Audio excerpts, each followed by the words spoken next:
Hello, hello. This is Ryan Klein, co-host of SEO is Dead and Other Lies. And we are moving along with our supplemental video tutorials, and we're talking about link building today. So if you haven't watched other videos so far, I've really tried to dive as deep as possible with everything that we didn't really cover in the podcast, and especially those things that aren't as visual. Of course, we can discuss things all day, but if you can't put, some of the imagery and some of the tutorials that are visual component to what we're saying, sometimes a lot of this comprehension can probably be a little bit difficult. So I've been more than happy to have been putting these together. It's kind of fun, a little bit of a break from some of the other things I do, whether it be podcast or written blogs or articles and doing surveys and whatnot. Kind of enjoyed this project. So that being said, it's not always the most professional approach. This is kind of like off the cuff. I try to load up a few things as a reference as we move along, but a lot of these things I'm just kind of moving along as if I was kind of just working with someone alongside, training an employee, presenting some information to a client. And, if there's anything that I leave out or anything that's a little bit vague or probably needs a little bit more of an explanation, I'm always more than happy to possibly follow up or do another video. Think about it as a supplemental video to the supplemental video. I'd be more than happy to do that. So hopefully you're enjoying this. Today, I'm going to be kind of creating the foundation of some basic link building approaches and some techniques and some sources and some places that'd be the easiest for you to obtain links to build the authoritative foundation for a new project, a new website. A lot of these links are actually probably quite good for an existing website, an existing business, and maybe a couple of things that'll maybe give existing websites that have been doing quite a bit of SEO a little bit more of a boost. So to start, we're talking about thechilidude.com. As a refresher, what we've done is we've found a website that has existed, I think back in the early 2000s. We put it back up. We have registered, through registration, found a host for it, built a very basic WordPress theme, started doing a little bit of redirects from some similar websites. We've gone over different approaches for you to be able to get content. So if you listen to the podcast and you actually watch the video, the 4 approaches that we've gone over for content have been doing it yourself, referring out to either freelancer or an agency, using intelligent spinners, or grabbing existing content from old expired websites and repurposing it, or just using it as is for your current projects. So the first thing I wanted to show as an overview is the fact that I do enjoy building some authority for new websites right off the bat. Sorry for the pause. I got paranoid that it wasn't recording for a moment. Cool. So one thing that happened with this website already is during the duration of these tutorials, you will see that oftentimes we run into our own issues, and sometimes we forget how to, a lot of steps, because the road to SEO is about 5 million steps, and every once in a while we'll forget one. So the first element that we're dealing with right now is the fact that several websites that we redirected actually haven't been counted as backlinks or referring domains just yet. So meaning that what we did for those domains hasn't passed along yet. And that's more than likely because there's nowhere for Google to have indexed them. So Google doesn't really know that these domains redirect because it doesn't link anywhere, and therefore it can't pick up on the redirect to begin with. And that can see that we're going to be using SEMrush quite a bit as a tool to check how our progress is going. It's also going to be a good indication if I know how to build authority to websites, obviously. So we're going to use this as a benchmark. These metrics they're not necessarily arbitrary, but they are relative to other websites that are proven to be authoritative.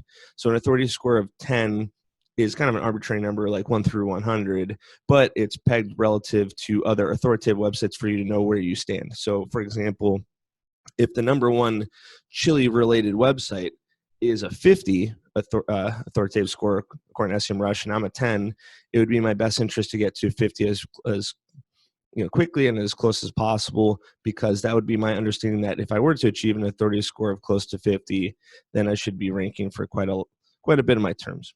So right now we only have 14 referring domains.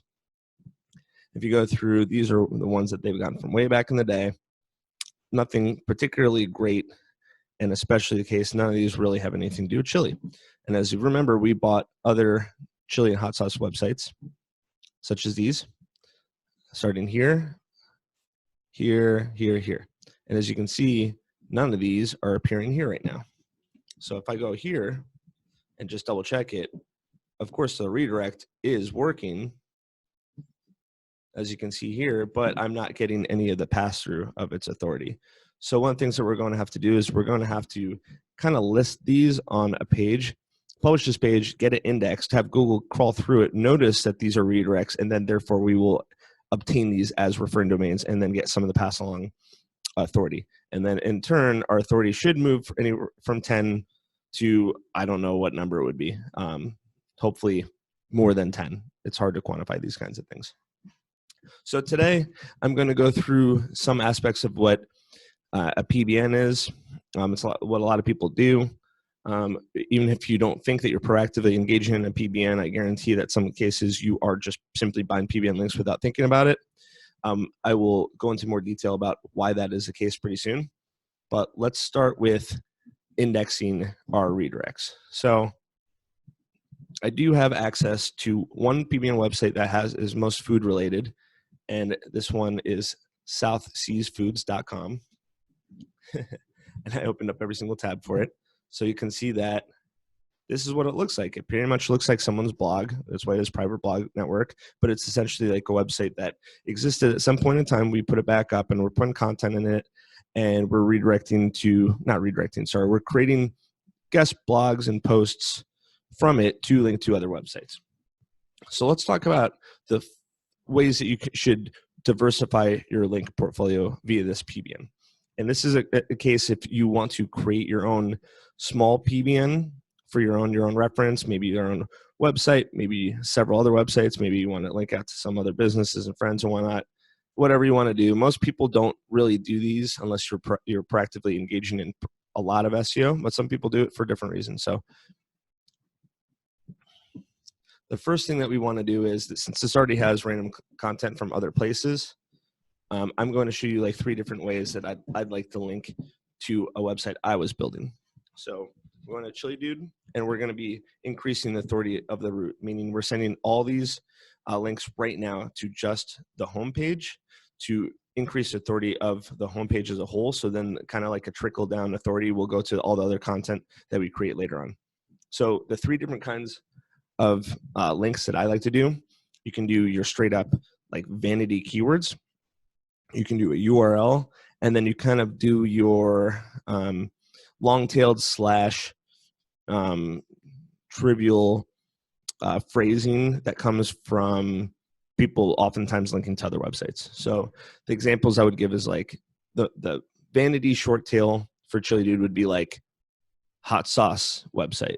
That's a bad one, but just hot sauces, types of chili, those kinds of things, the main things that we would want to rank for as a homepage. Think about that for your business. If you're a lawn care company, you want to rank for lawn care in whatever city or region you're in. That'd be like your homepage, whatever your homepage is.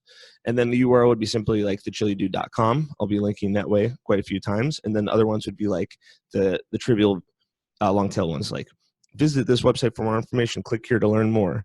It could sometimes just be the brand itself, the Chili Dude. So it's important to kind of have a diverse link portfolio in order to make it kind of look natural, because it should be natural. Most of the people that are getting links that way, they're getting links more naturally by it just being a URL or their brand. That's going to be it most of the time. It's very hard for people to naturally link to you via like a vanity. Like if I'm referring to another person naturally to reference an article, I'm not going to be like, read this article from this Orlando lawn care company, which would be like an amazing anchor text. It'd be like, check it out from this brand or this URL. So the reason you don't want to do it too much is because it doesn't look natural, but it goes a long way. So I'm typically going to do some of the vanity keywords, maybe like a quarter of the time. I'll do the URL and brand probably half the rest, and then I'll do long tail half the rest. So we'll see what each one looks like. So as the reason that I think PBN links work kind of so well is that they're contextual. So whenever you get links from like directories and citations, it's kind of like the standalone URL, and it's not really surrounded by content. So when it's contextual, I think that there's a little bit more of an emphasis on the quality of the link because it seems like it was a reference as an authoritative link as opposed to an obvious link from a citation or a directory. Meaning that, like, at the end of the day, links are a signal of authority. Google, I don't think, would perceive like your profile on a random website as necessarily like a high level example of authority. They look at it as like, oh, you're featuring a profile, here's your link, passes along some juice, that's great.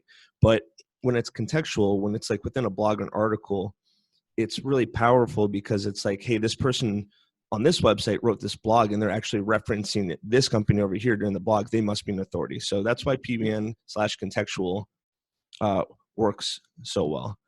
And I'm going to pause just for a moment before we proceed with how to do links. Okay. So I'm still not ready because now I have to get water. All right, we're back now. So let's go through the three. So this content has been used. It hasn't been used. It's been taken from, very obviously or not so obviously, a lot of other places that used to have content and the website is no longer existent, and then we recovered it. So the one thing I'm not going to want you to do is use content that's way too random. So contextually, it's not the best idea to be talking about taking care of back pain and then talking about hot sauce. I'm going to make it work. You're going to see how I'm going to make it work.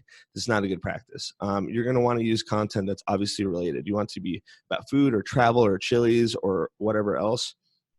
I'm really going to be forcing it here. It's not the best, like I said, it's not a great example. I think it's awkward to contextually get links from something discussing something that's not related to your website. So this is an example. So let's just pretend that this article is about taking care of back pain after you've had a Scoville level 50 million hot sauce, and the capsaicin has burned out your spinal column and you can't walk. So produced by Power Step. So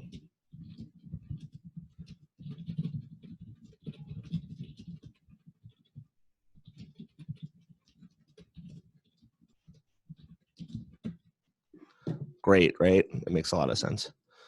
So in this case, I'm using this as like, this is kind of like maybe a little bit more of my short tail. So we'll use this one.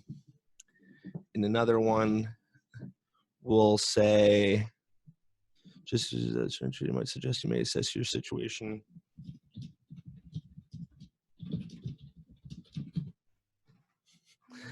Another example of the kind of link that you'll do. This is link diversification, portfolio diversification, much like your stocks and bonds on the good old stock market. And then for this one, I'll do a branded. Remember, I can go on to ease your pain.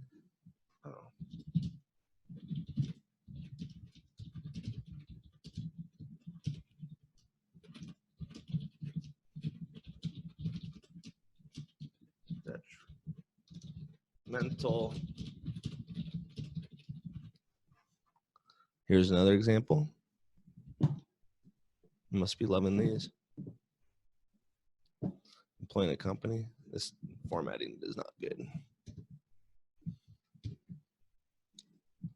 I'm just doing some spaces. This is one that I get like a little bit of OCD about. And you can see that I probably had used someone else. Consider top commercial marketing choices. We're talking about moving companies. Sell out of your new house, looking at possession as a work. Oh, look at these cities out in New York City. Look after possessions. So, like I said, these are not ideal situations, but believe me, you wouldn't even believe the different ways people obtain links nowadays. And it's very, very difficult for Google to see like how these things go about. But I'm just showing you, I'm exemplifying some ways that people can go about doing this. Like I said, all this stuff is kind of your own risk. I'm not saying that we do or condone this or do this the same way. I'm saying that like a PBN, this is how it functions, and this is how SEOs do approach it and have been approaching it and plan on approaching it indefinitely. So we have 4 different kinds. We're going to click on these links just to have them open. And the last thing we want to do is we want to index our URLs that we had. So 6, okay. And then this one, we'll just make it very simple. We'll say other references dealing with filter. I don't have to capitalize it. These are as follows. So what we'll do is we'll go back to our products, and I'm going to start indexing these links because I want these to get picked up. Whoop, and that's not the way I do want them to get picked up. All right, really, that's the way it's going to be. Okay.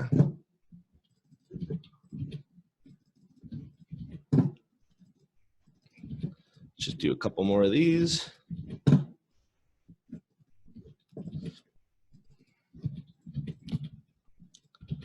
Okay.